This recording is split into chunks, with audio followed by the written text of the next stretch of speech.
You ever get that little pit in your stomach when something you assume is private is not? 3 times in 1 week, pieces of my life bills, a passport renewal, a letter from my mom vanished from the mailbox, and it felt like more than theft. It felt like someone had reached into my life and rearranged it. I'm Evan Brooks, and Willow Ridge was supposed to be the kind of place where you leave your door unlocked and go to the corner diner at dawn, but the thin line between neighborly help and control was thinner than I ever imagined.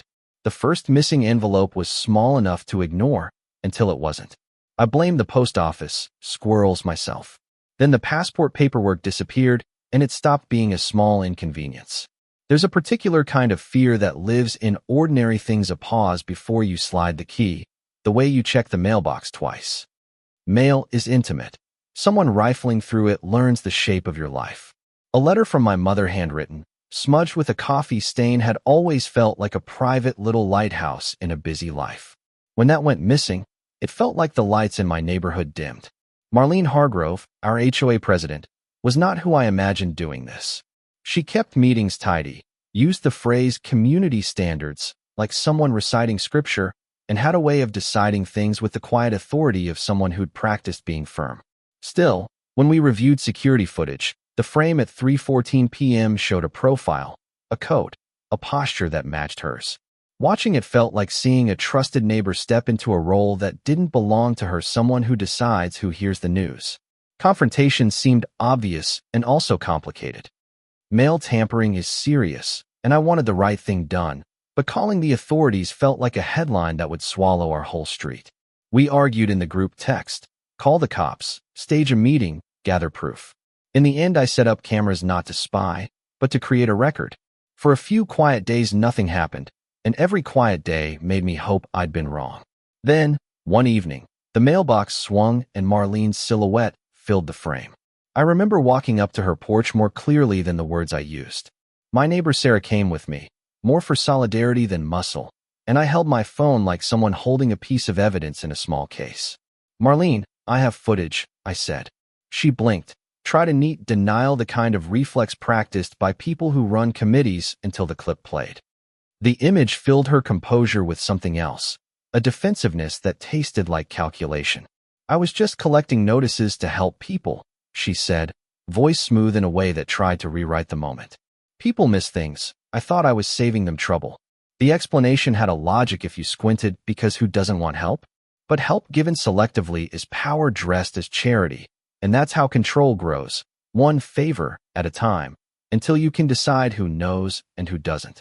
Neighbors split quickly. Mrs. Diaz, who'd lived on the street for 30 years, shook her head and said, "This is about respect." Young couples worried about scandals and property values.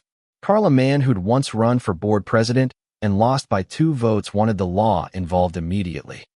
The Fishers told me more than the footage ever could. This was never only about envelopes. It was about who gets to keep calling the shots.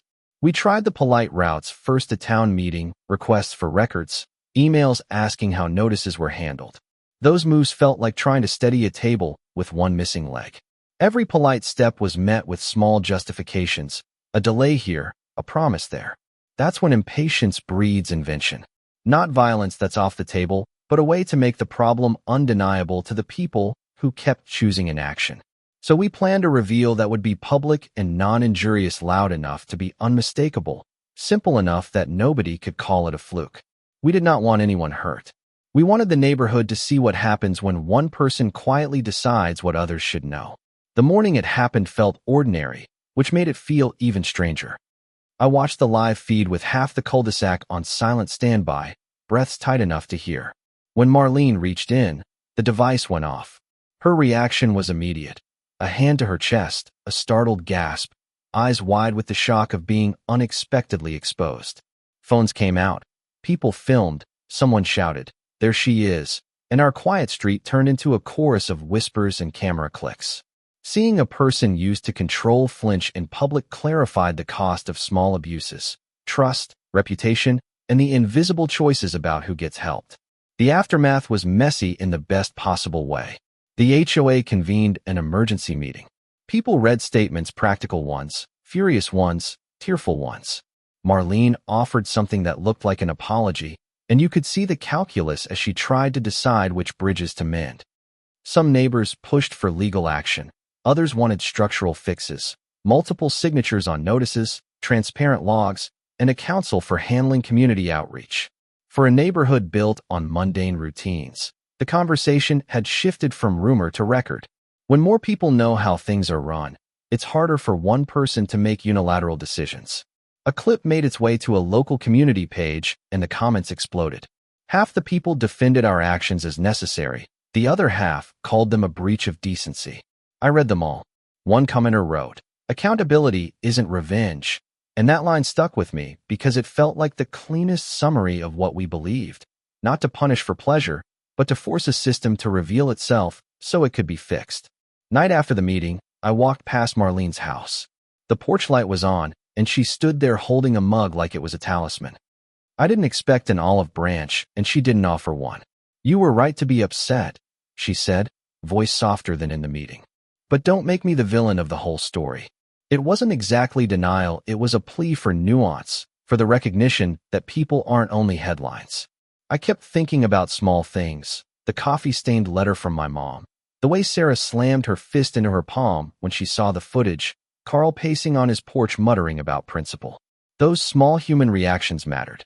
They were why this stopped being about optics and became about people who had been hurt by a steady drip of unilateral choices. We did file a report eventually, because some things need the patience of official procedures. The law moved slow and steady. Community pressure moved faster. Both were necessary. Months later, Marlene had stepped down from leadership. She and I gnawed in the grocery aisle, now no speeches, no forgiveness ceremony, just the ordinary truce of neighbors who keep their eyes open. There's a part of me that felt triumphant, like someone who has pulled the lid off a problem and found a solution underneath. There's another part that never stopped worrying. We staged a reveal, and in doing that we used the same social pressure we condemned. It's a paradox. You hold up a mirror to someone who misused authority and you're tempted to use it as a weapon. That's the bruise that stayed with me. How to hold people accountable without becoming the kind of person you won't like in the morning. The real work after a scandal is not theatrics. It's paperwork and meetings and stubborn consistency. We changed bylaws, added checks, and started to show up. It's boring, but it's what stops small abuses from becoming a pattern. Small structural reforms, multiple people handling notices, transparent logs, regular audits keep trust from fraying. So tell me, what would you have done if this were your street? Would you have trusted the system and turned the footage over to authorities, or would you have forced a public reveal to wake up the neighborhood? Drop a comment, share your story, and if this hit close to home, share the video so more people start asking the simple but important questions. Who holds the keys and why?